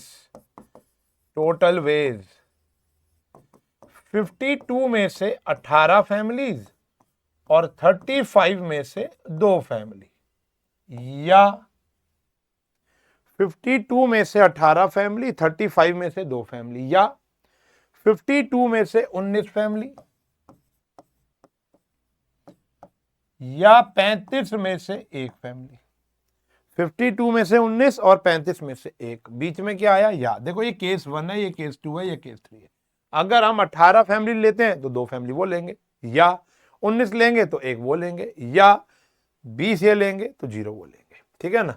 तो अब आया 20 की 20 यही वाली फैमिलीज हैं, तो 35 में से कोई भी लेने की आपको नीड नहीं है। इसको सॉल्व कर लेना बेटा और आंसर आप कैलकुलेट कर ही लोगे, ठीक है ना। सिंपल है, मुश्किल नहीं है क्वेश्चन, बस पढ़ना है और समझना है। 3 married couples are to be seated in a row having 6 seats in a cinema hall. एक सिनेमा हॉल में 6 सीट्स हैं और 3 मैरिड कपल्स हैं। If spouse are to be seated next to each other, obvious सी बात है, sponge मतलब husband, मतलब मेरे लिए मेरी वाइफ स्पॉज है और वाइफ के लिए मैं उसका स्पॉज हूं, ठीक है जी। तो ऑब्वियस सी बात है यार, देखो एक फैमिली, एक शादी का जोड़ा ऐसे बैठेगा, एक शादी का जोड़ा ऐसे बैठेगा, एक शादी का जोड़ा ऐसे बैठेगा, ठीक है जी। तो सबसे पहले देखो सिंपल सी बात है, लोगों के नाम ए बी, जैसे फॉर एग्जांपल यहां आ गया, यहां नहीं लिखते, यहां लिखते हैं शादी का जोड़ा ये थे, ए की बी से शादी हुई, सी की डी से, ई की एफ से। तो पहले ए बी को चुनने के लिए ऑप्शन कितने हैं, 3। इसको चुनने के लिए कितने ऑप्शन है, 2, और इसको चुनने के लिए एक ही ऑप्शन बचेगा। भाई जब सबसे पहले ये पहुंच गए तो इनके पास 3 ऑप्शन हैं बैठने के लिए, इनके पास अब जब बैठ चुके होंगे तो 2 ऑप्शन बचेंगे और इनके पास एक ही ऑप्शन होगा। तो सबसे पहले सीट चुनने के ऑप्शन है 3 फैक्टोरियल। कितने हैं? 3 फैक्टोरियल। 1 2 3 सीट चुनने के कितने हैं? 3 फैक्टोरियल। अच्छा जी, उसके बाद मान लो यहां ए बी बैठ गया। मान लो इन 3 फैक्टोरियल में से एक केस ये है ए बी सी डी और ई एफ। अब ये भी तो हो सकता है ना कि ए बी ऐसे बैठे और ऐसे बैठे, वाइफ हस्बैंड हस्बैंड वाइफ। तो ए बी का 2 फैक्टोरियल, सी डी का 2 फैक्टोरियल और इसका 2 फैक्टोरियल। ये यहां तक क्वेश्चन किया बेटा मैंने, यहां तक। ऑल्सो फाइंड, ये अलग बात हो जाएगी, ठीक है ना। तो 3 फैक्टोरियल है सीट चुनने का, और ये आपस में जो अरेंजमेंट करेंगे A B B A, C D D A, E F F E, तो ये आएगा। तो ये आया भैया हमारा 6 इंटू 2 इंटू 2 इंटू 2, 8 6 48। टोटल 48 तरीकों से वो पिक्चर में जाकर बैठ सकते हैं। ये आया पहला केस। केस नहीं मतलब पहला पार्ट। दूसरा part, find also the number of ways of their seating if all ladies sit together. सारी की सारी लेडीज सिट टूगेदर। 3 लेडीज हैं, उनको एक साथ बैठना है। फिर आगे जेंट्स जेंट्स जेंट्स, सारी लेडीज एक साथ बैठेंगी, सारे जेंट्स एक साथ नहीं बैठेंगे। लेक्चर देखा होगा, समझ में आ जाए क्या बात कर रहा हूं। तो इसको हम एक बंधन में बांधते हैं, एक बंधन में 1 2 3 और 1 4। तो ये आया 4 फैक्टोरियल। 1 2 3 और 1 क्या आ गया भैया? 4। तो ये आ गया भैया हमारा 4 फैक्टोरियल। इनटू में ये आपस में लड़ाई करेंगे, सीता गीता रीटा, रीटा गीता सीता, गीता रीटा सीता। तो ये 3 फैक्टोरियल ये हो गया। तो 12 और ये हो गया 6, तो टोटल आ गया 72 वेज। 12 आएगा 24 आएगा? 12 थोड़ा आएगा। 3 इंटू 2 6, 6 4 जा 24। ये आया भैया 24 और ये आया 6, तो ये कितना आ गया? 144 वेज हो गया। ठीक, ये आ गया। ध्यान रखना, इसका पहला पार्ट ज्यादा इंपॉर्टेंट है एज कंपेयर टू दूसरा, क्योंकि all vowels occur together, all I's comes together, ये तो हमने पहले भी पढ़ रखा है, ठीक है ना। ये वाला थोड़ा नया है। अब यहां पर ऐसा क्वेश्चन बहुत ज्यादा पूछा जाता है जो कॉम्बिनेशन और परम्यूटेशन के फॉर्मूले पे बेस्ड हो। तो यहां पर मैं तो सी वाला लेकर आऊं, हमारी एनसीईआरटी में पी वाले भी हैं, वो भी आप कर लेना। तो जैसे एनसीआर -1, एनसीआर +1 दिया हुआ है, आपको RC2 निकालना है। तो यानी first of all we need to find the value of R, ठीक है ना। तो अगर ऐसे क्वेश्चन आते हैं जब 3 चीजें आएंगी तो आप इन दोनों को डिवाइड कर लो। तो NCR -1 अपॉन में NCR is equal to 36 upon में 84 आ गया। डिवाइड कर लो, बेस्ट तरीका होता है ये करना। तो यहां आया प्यारे बच्चों n factorial, R -1 factorial, n -R +1 factorial. इधर आया n फैक्टोरियल अपॉन में R फैक्टोरियल, यहां पर आया n -R फैक्टोरियल। और इसको काटना चाहो थोड़ा थोड़ा काट दो, जैसे ये 18 पे कट गया 2 के टेबल से, ये 42 पर, फिर ये 9 पे कट गया, ये आया 21, फिर ये 3 के टेबल पे कट गया, ये आया 7। तो आंसर आ गया 3/7, n से n कट गया, ये ऊपर चला जाएगा। R factorial n -R factorial, R -1 factorial n -R +1 factorial equals to 3/7। देखो जो बड़ा होता है उसको छोटे तक लेके जाना है, तो R को कहां तक ले जाऊंगा? R -1 तक। और इनमें से कौन बड़ा है? ये बड़ा है। तो ये आएगा n -R +1 n -R factorial. एक एक कम हो जाएगा ना बेटा। n फैक्टोरियल का क्या फॉर्मूला होता है? एक एक चीजें कम हो जाती हैं। बढ़िया है जी। तो R -1 फैक्टोरियल से R -1 फैक्टोरियल कट गया, n -R से n -R कट गया, क्या बचा भैया? R अपॉन में n -R +1 इक्वल्स टू 3/7। तो 7R 3n 3R +3, तो 3n - 11R +3 equals to 0। This is my first equation. अब इसी प्रकार आपको क्या करना है? नाउ सेम काम आप दोबारा करो। अब किन को डिवाइड करो, इन दोनों को डिवाइड करो। NCR प्लस 1 डिवाइड होगा 84 और 126 से, एक इक्वेशन और आ जाएगी, उनको एलिमिनेट करके आर आ जाएगा। अब राजा प्रोसेस समझ में आ गया? सर इन दोनों को कर सकते हैं लेकिन बहुत कॉम्प्लिकेट हो जाता है, लगातार वालों को करो तो बहुत आसान हो जाता है क्वेश्चन।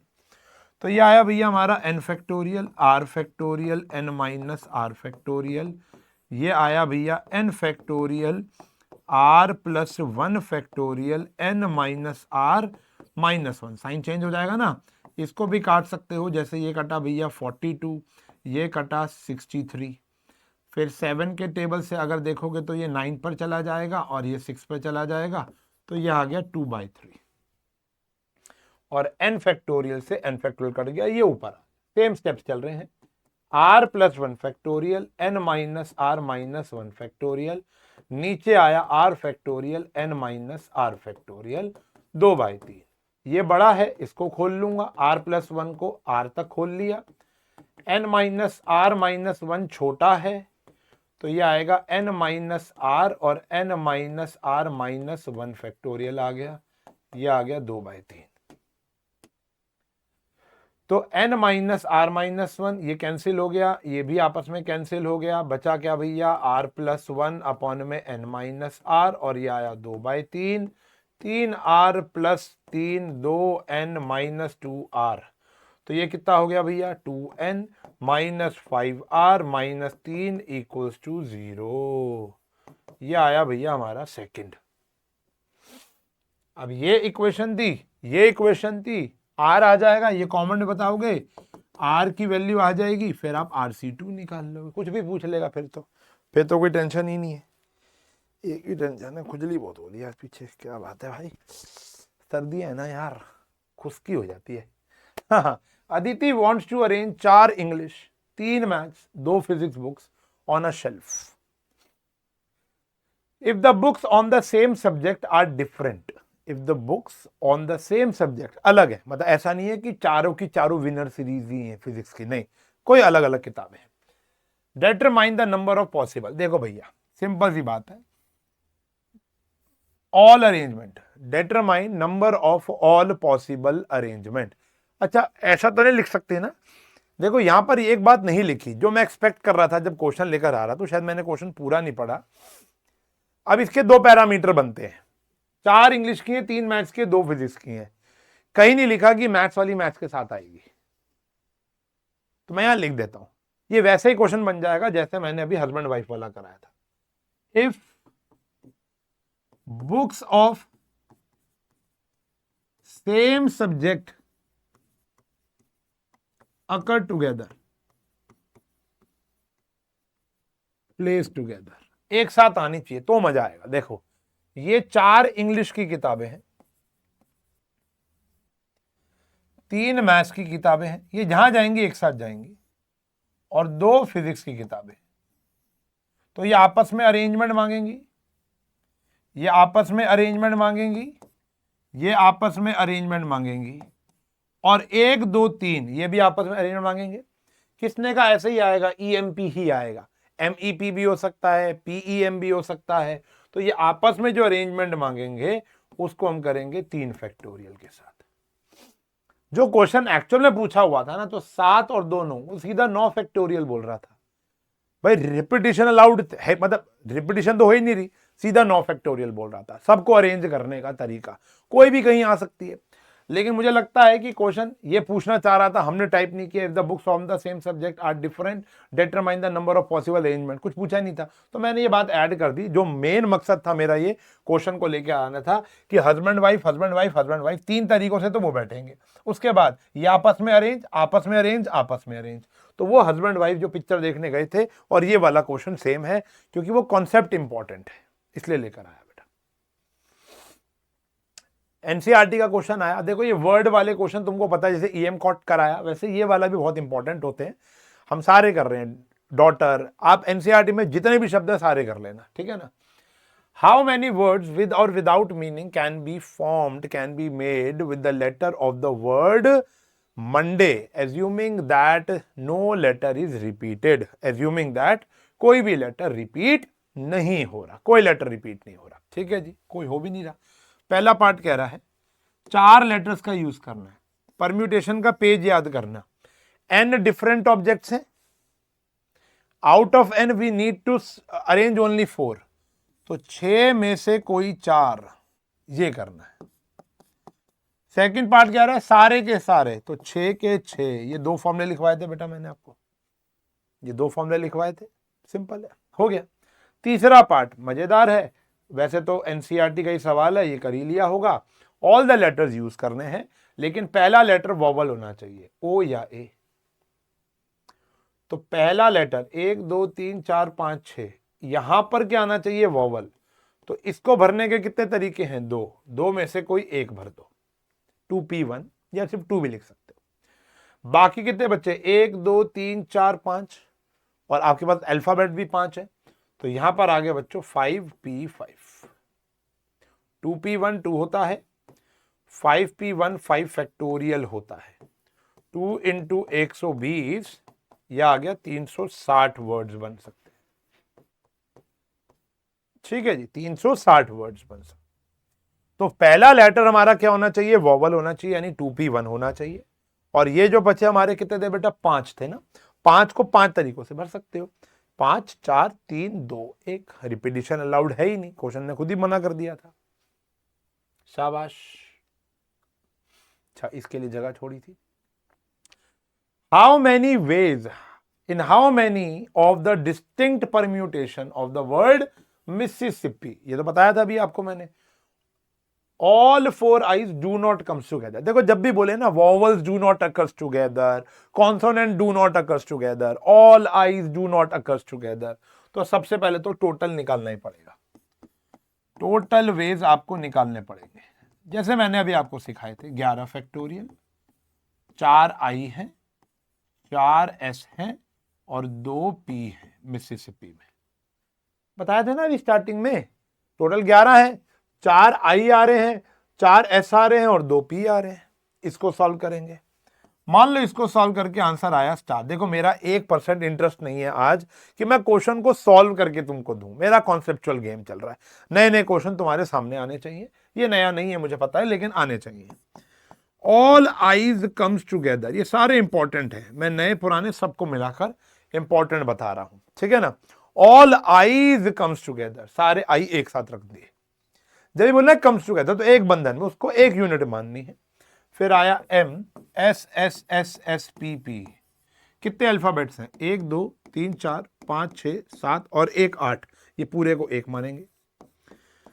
रिपीट हो रहे हैं 4 और ये हो गए 2, साथ में ये 4 आपस में लड़ाई करेंगे, लेकिन कितनी भी लड़ाई कर ले कोई फर्क नहीं पड़ेगा। ये 4 आपस में इधर उधर भी कर लेंगे तो कोई फर्क नहीं पड़ेगा, क्योंकि वो सेम ही है। मान लो इनमें से ये बोलता ऑल वॉवल्स अकर टुगेदर, तो मान लो एक ई भी होता, मान लेते हैं ना, ई आई ई ई, ये ऐसे होता, तो 5 फैक्टोरियल डिवाइड बाय 4, तो फर्क पड़ता बिल्कुल। इसलिए टीचर कहते हैं ये लिखना जरूरी है, हमें पता है कोई इफेक्ट नहीं आएगा, लेकिन ना लिखने पर नंबर कटते हैं, ये ध्यान रखना। मान लो यहां पर आ गया, इसका आंसर ट्राइंगल आ गया, तो क्या किया, टोटल वेज ये आ गए, यहां आ गया all I's comes together, all I's comes together, all I's comes together की अगर हम बात करेंगे तो ये आ गया।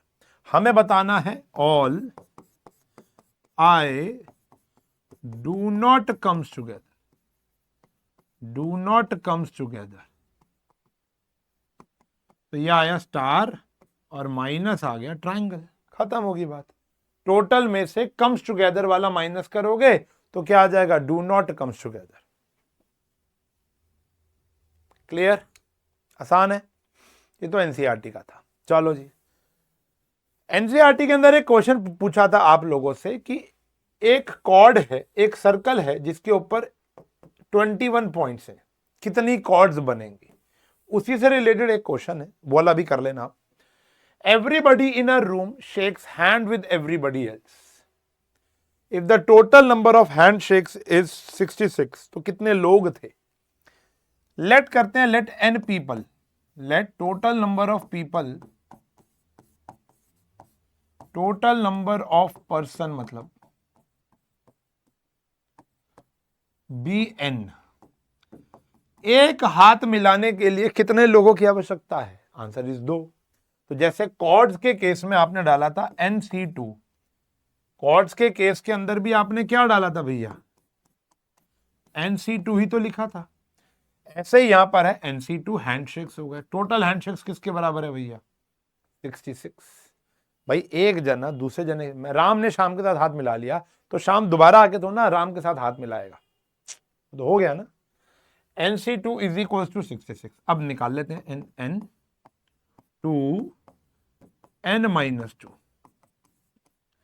या N में से 1 माइनस N में से 2 माइनस 2 फैक्टोरियल N-2 फैक्टोरियल, कटा कट ओए होए कटा कटा, ठीक है जी। तो बस इसको सॉल्व करना है। या N square minus N is equal to 132। 2 factorial 2 ही होता है ना बेटा, तो यह 132। N square minus N minus 132 equals to 0। अब इसको सॉल्व कर लो। 12 इंटू 11, ठीक है ना, यहां पे कर ले। हाँ जी देखो, N square minus 12N plus 11N minus 132 equals to 0।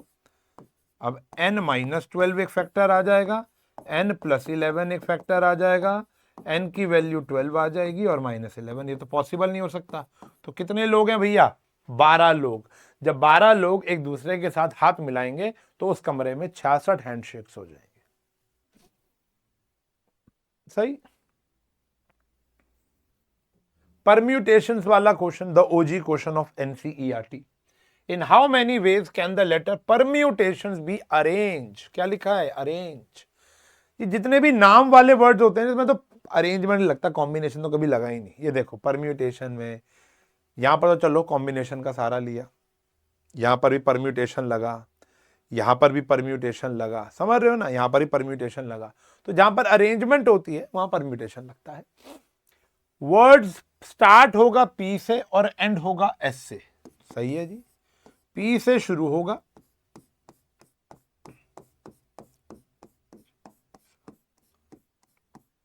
और S पर खत्म होगा।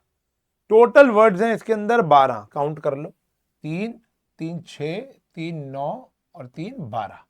टोटल वर्ड्स हैं इसके अंदर 12, जिसमें से P और S फ्रीज हो गया है। कह रहे वर्ड P से शुरू होगा और S पर खत्म होगा। P से शुरू हो गया और S पर खत्म हो गया। बात समझ में आ गई? बाकी जो बच गए 10, वो तो अरेंजमेंट मांगेंगे ना। तो क्या आएगा भैया? 10 फैक्टोरियल। अब इनमें से देख लो कोई रिपीट ना हो रहा हो। तो मैंने देखा इनमें से T 2 बारी रिपीट हो रहा है और तो कुछ नहीं हो रहा, नहीं हो रहा, तो T 2 बारी रिपीट हो रहा है। ये आ गया आंसर। सही है, बड़ा आंसर आता है। कह रहे सारे के सारे वॉवल्स को एक साथ रखेंगे जी। All vowels occur together. इसमें सारे ही वॉवल्स हैं, AEIOU। चेक करो, PRMTTNS।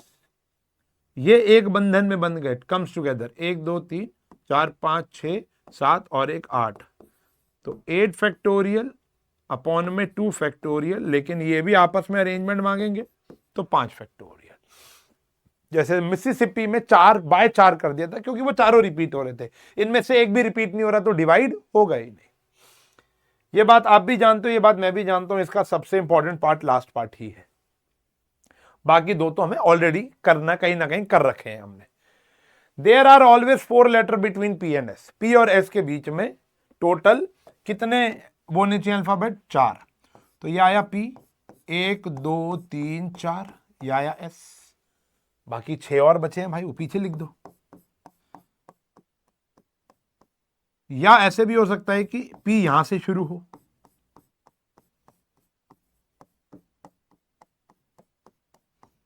या ऐसे भी हो सकता है कि P यहां से शुरू हो, या ऐसे भी हो सकता है P यहां से भी शुरू हो, या ऐसे भी हो सकता है कि P यहां से भी शुरू हो, या ऐसे भी हो सकता है कि P यहां से भी शुरू हो, या ऐसे भी हो सकता है कि P यहां से भी शुरू हो। तो टोटल कितने केसेस हैं बेटा हमारे पास? देखो, तो देयर आर 7 है नहीं है, इंटू 2। क्यों? S आगे आ सकता है और P पीछे जा सकता है। उन्होंने बोला बिटवीन P और S 4 अल्फाबेट्स होने चाहिए, तो S और P भी तो हो सकता है ना। तो there are 14 ways to arrange P and S। P और S को अरेंज करने के लिए 14 तरीके हैं। ये तो सिर्फ P और S अरेंज हुआ है। टोटल वेज कितने आएंगे? 14 तो ये हो गए, बाकी बच गए 10 कांटे जिनको अरेंज करना है, 10 अल्फाबेट। उसमें से T 2 बारी रिपीट हो रहा है। ये हमारा आंसर है।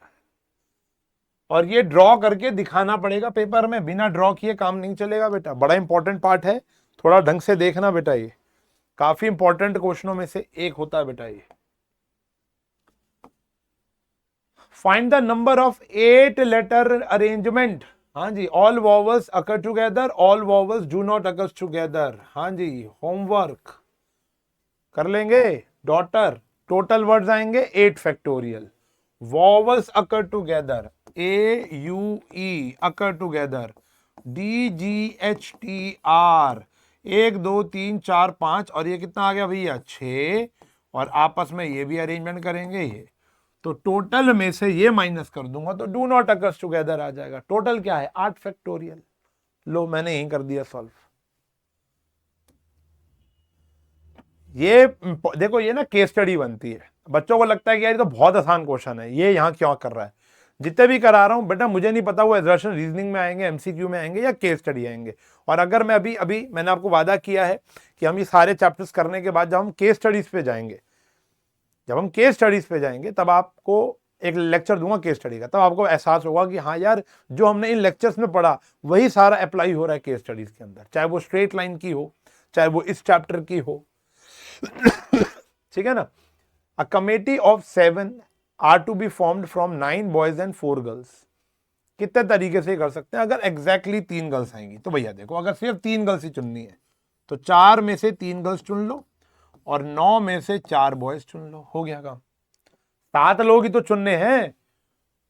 4 गर्ल्स में से 3 गर्ल्स, एग्जैक्टली 3 गर्ल्स हैं, 3 गर्ल्स, और 9 बॉयज में से 4 बॉयज। खत्म हो गई बात।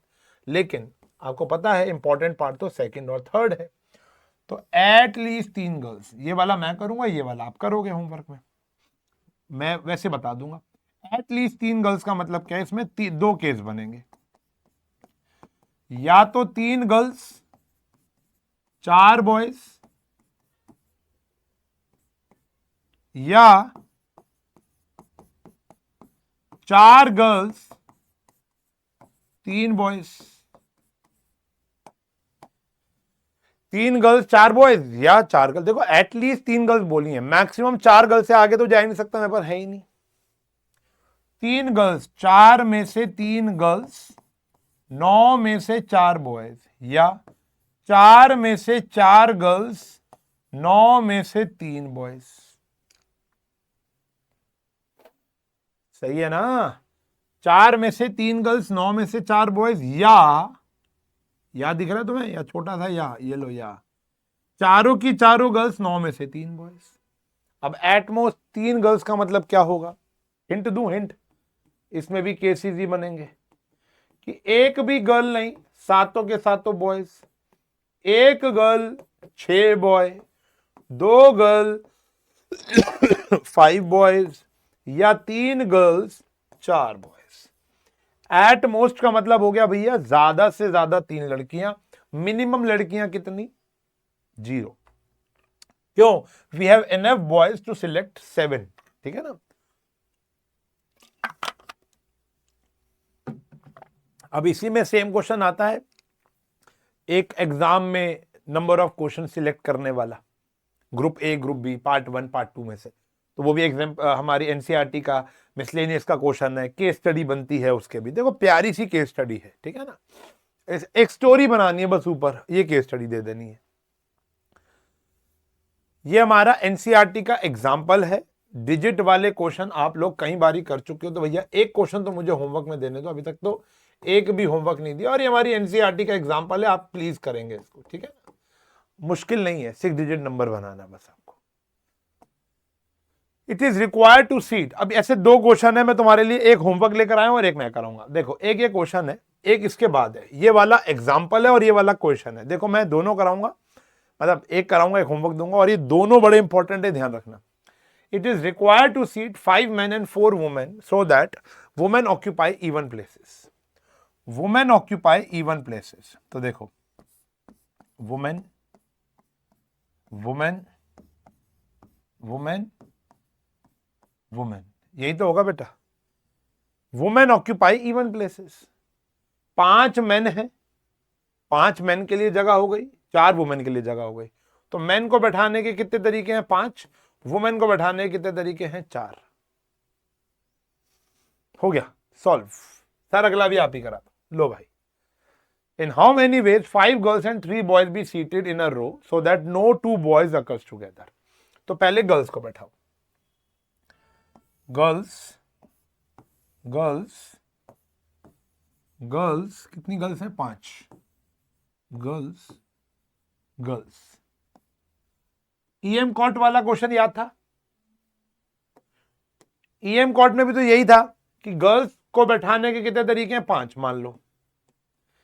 अब बॉयज हैं 3, लेकिन अगर इन जगहों पे बैठेंगे तो कभी भी एक साथ नहीं बैठेंगे। तो आउट ऑफ 6 जगहें we have to fill only 3। ईएम कॉट वाला सेम क्वेश्चन है बेटा ये। तो ऐसे अगर आप मेमोरी में रिजेंबलेंस रखोगे कि ये वैसा है, ये वैसा है, ये वैसा है, तो आपको केसेस समझ में आने शुरू हो जाएंगे। थोड़ा मेहनती टॉपिक तो है, आई नो, काफी मेहनती टॉपिक है पीएनसी। जितने इजीली मैं यहां कर रहा हूं, आपको उतना आसानी से होगा नहीं, बट इसके अंदर एक ही चीज है बेटा, वो प्रैक्टिस ही है, ठीक है ना। जितनी प्रैक्टिस करोगे, जितनी गलतियां करोगे, उतना ही आप ग्रो करोगे इस वाले सेगमेंट के अंदर। अब ये देखो कितना ओजी क्वेश्चन है। अब इससे मैं 2 क्वेश्चंस बनाऊंगा तुम्हारे। देखो, out of 18 points in a plane, no 3 are in the same line except 5 points which are collinear. 18 में से 5 पॉइंट कोलिनियर है। नंबर ऑफ लाइंस बनानी है, नंबर ऑफ लाइन। तो ना मैं फॉर्मूला दे रहा हूं आपको बेटा, नंबर ऑफ लाइंस का। नंबर ऑफ लाइंस बनाने का फॉर्मूला है टोटल पॉइंट्स C2, एक लाइन बनाने के लिए 2 पॉइंट की नीड होती है, माइनस कॉलिनियर पॉइंट, कितने भी कॉलिनियर पॉइंट को जोड़ लो एक ही लाइन बनेगी, वो एक लाइन को और जोड़ लो। ये फॉर्मूला याद रखो पहले तो आप। अब इसी क्वेश्चन में नंबर ऑफ लाइंस की जगह नंबर ऑफ ट्राइंगल्स आ सकता था बेटा। वो होता है बेटा टोटल पॉइंट्स C3, एक ट्राइंगल को बनाने के लिए 3 चाहिए होता है, माइनस कॉलिनियर पॉइंट्स C3। ये 2 फॉर्मूले याद रखो। जैसे मैंने हैंडशेक्स का फॉर्मूला दिया NC2, वैसे ये याद रखो। अभी हमें ये वाला लगाना है। 18 पॉइंट है, माइनस 5 कोलिनियर है, प्लस 1। ट्राइंगल होता 18C3 माइनस 5C3, याद रखेंगे। अब ये फॉर्मूला मैंने वैसे डेप्थ में समझा रखा है आपको उस लेक्चर में, लेकिन नहीं भी समझना तो चल जाएगा काम, ठीक है ना। चलो, बस ये ध्यान रखो, कॉलिनियर पॉइंट को जोड़ लूंगा। अब ये 3 पॉइंट मान लो कॉलिनियर है, इनको जोड़ के भाई अलग अलग लाइन नहीं मिल रही, एक ही लाइन मिल रही है ना। और इनको जोड़ के कोई ट्रायंगल नहीं मिल रहा, तो वो हटा दो। नंबर ऑफ, देखो एक कन्वेक्स पॉलीगन है, डायगोनल है। अब इसका भी एक फॉर्मूला होता है बेटा, number of diagonals of polygon having n sides, having n sides, NC2 minus n आएगा,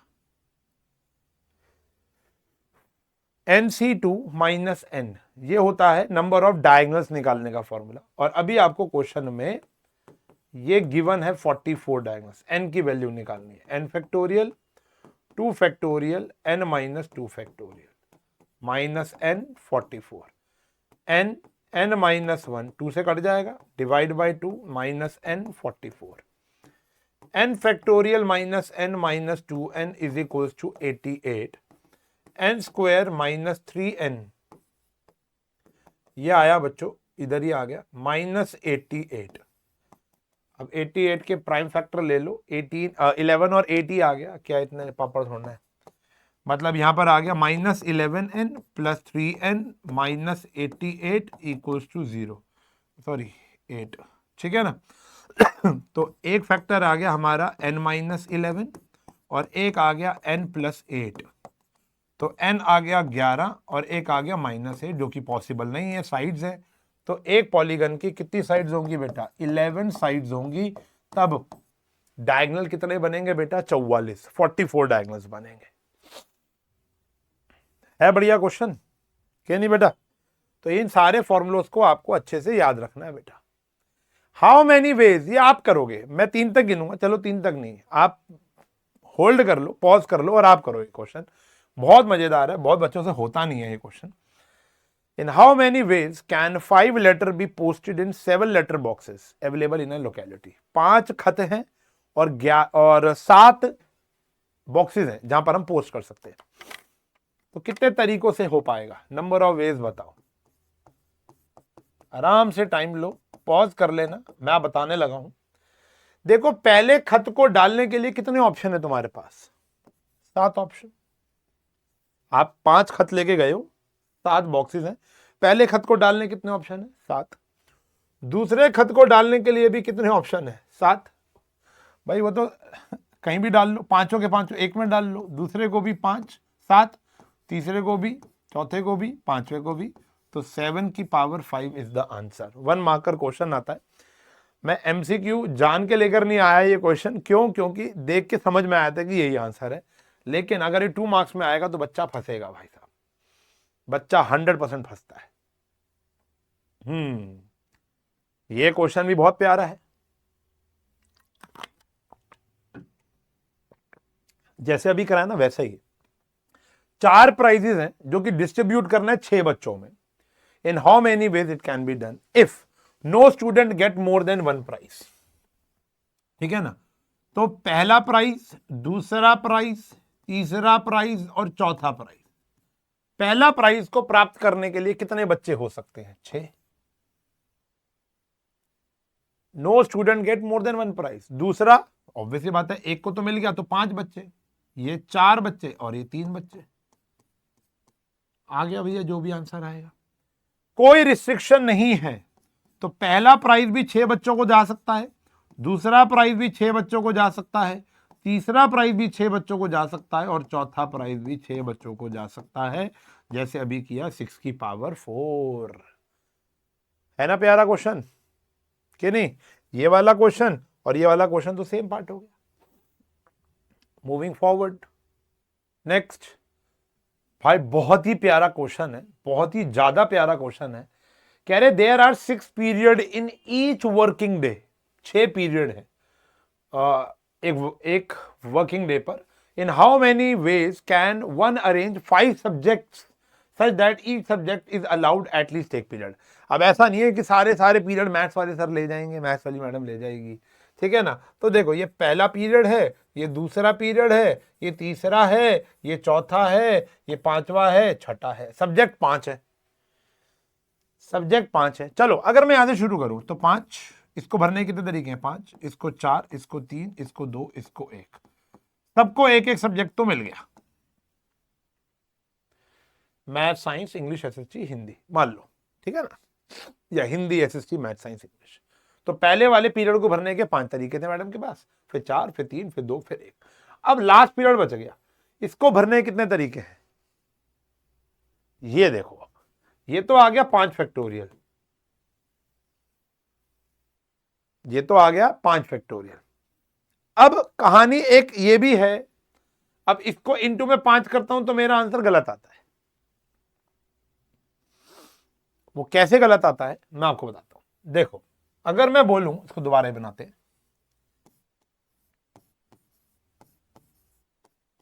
यहां पर ना कॉन्सेप्ट नॉलेज बहुत ज्यादा लगेगी, formula knowledge. Out of 6 different ways I have to fill only 5 first. तो सबसे पहला आता है भैया 6p5। इन 6 में से कोई 5 जगहें भरनी पड़ेंगी, कोई भी 5 भर लो। ये समझ रहे हो? कैसे भी 5 जगहें भर लो, हर एक को एक एक, रिपीटिशन लाउड होती नहीं। अब कोई भी एक पीरियड खाली चल रहा है, मान लो ये वाला पीरियड खाली चल रहा है, इसको भरने के कितने तरीके हैं? कोई भी एक। इसको भरने के कोई भी एक सब्जेक्ट डालोगे तो 5 तरीके हैं। तो दिस इज द आंसर। तो 6 फैक्टोरियल अपॉन में 1, मतलब 6 फैक्टोरियल यानी ये 6 फैक्टोरियल ही तो हो गया ना। 6 फैक्टोरियल इंटू में 5। बच्चे क्या करते हैं? 5 फैक्टोरियल इंटू में 5 करते हैं। वो गड़बड़ है, क्योंकि वो जो हमने पहले 5 यहां से क्यों शुरू किए, वो यहां से भी हो सकते थे, वो ये और ये भी हो सकते थे। तो इसलिए आप फॉर्मूले का इस्तेमाल करो, ना कि केसेस बनाने का। तो 6 में से कोई 5 जगहें भर लो, भर ली। अब एक जगह खाली चल रही होगी कोई भी, वो 5 तरीके से भरी जा सकती है। तो 6p5 इंटू में 5, ये हमारा उत्तर रहेगा। ठीक है जी, आई गेस खत्म हो गए हैं क्वेश्चन। इसमें एक टॉपिक बड़ा इंपॉर्टेंट है जो मैंने बहुत डेप्थ में पढ़ाया है। ये कॉन्सेप्ट है, ये आपको सीखना पड़ेगा अगर स्कूल में कराया है रैंक निकालने वाला। जैसे मैंने उस लेक्चर के अंदर बेटा ये क्वेश्चन कराए हैं जेनिथ वाले, बड़े इंपॉर्टेंट क्वेश्चन है। जेनिथ हो गया, सुरीति हो गया, रैंडम हो गया। इनकी ना रैंक पूछ लेते हैं कि अगर इनसे डिफरेंट वर्ड्स बनाए जाए विद और विदाउट मीनिंग, तो हाउ मेनी वर्ड्स, तो इसकी रैंक क्या होगी अगर उस सारे वर्ड्स को डिक्शनरी में उतार दिया जाए। तो जेनिथ की रैंक क्या आएगी, रैंडम की रैंक क्या आएगी, सुरीति की रैंक क्या आएगी। तो ये क्वेश्चन बड़े इंपॉर्टेंट है। दूसरा, हमारे इस चैप्टर के एग्जाम्पल्स बहुत इंपॉर्टेंट है, वो थोड़ा ढंग से आपको देखने पड़ेंगे। एग्जाम्पल्स और मिसलेनियस के तो बहुत क्वेश्चन मैंने तुमको भी करा दिए, लेकिन एग्जाम्पल्स और मिसलेनियस दोनों बड़े इंपॉर्टेंट है, वो आप करोगे। देखो एनसीईआरटी तो बेसिक है, वो तो सबको आनी चाहिए। उसके अलावा ये पीपीटी करनी है, और अगर स्कूल में ये रैंक कराई है तो, अगर ये, क्योंकि बहुत तो स्कूल में नहीं भी कराते, तो नहीं करनी, कराई है तो कर लेना। इसके अलावा आपको परम्यूटेशन कॉम्बिनेशन पढ़ने की नीड नहीं है। हाँ, आपको ग्रोथ होनी चाहिए कॉन्सेप्ट की, क्योंकि पेपर में एक नया क्वेश्चन बन सकता है। स्ट्रेट लाइन के अंदर नहीं बनता, एपीजीपी जो पढ़ा उसके अंदर नहीं बनेगा, कॉनिक के अंदर नया क्वेश्चन नहीं बनता, लिमिट्स एंड डेरिवेटिव में डेरिवेटिव का बन जाएगा, लिमिट के बहुत सारे करा दिए। लेकिन प्रोबेबिलिटी और पीएनसी में नया क्वेश्चन बनाने में 5 मिनट नहीं लगते, ठीक है ना, तो बन सकता है। तो कॉन्सेप्ट पे होल्ड होना चाहिए। सही है जी, मिलूंगा। अच्छा, अगला चैप्टर मेरा कौन सा होगा? अगला चैप्टर कौन सा होगा? परम्यूटेशन कॉम्बिनेशन तो आज हो गया, तो अगला चैप्टर हम लगते हैं कॉम्प्लेक्स नंबर्स। वैसे मैंने इस साल कॉम्प्लेक्स नंबर और ट्रिग्नोमेट्री दोनों का लेक्चर बना दिया है, ठीक है ना, इसी साल बनाया है।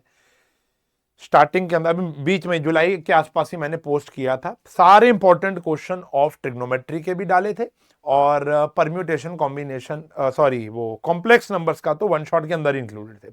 कोई नहीं, मैं इन दोनों के दोबारा बना दूंगा। अगर आप लिखोगे दोबारा तो दोबारा, नहीं तो आप बोलोगे वही वाले देख लेंगे तो वही वाले देख लेंगे, जैसे आपकी इच्छा। मुझे बता देना कमेंट सेक्शन में। बाकी कल तो सुबह उठ के बनाना ही है, तो जल्दी से जल्दी कमेंट कर लेना कि ताकि कॉम्प्लेक्स नंबर जल्दी से आ जाए। मिलूंगा अगले लेक्चर में, तब तक के लिए bye bye, take care, have a nice day.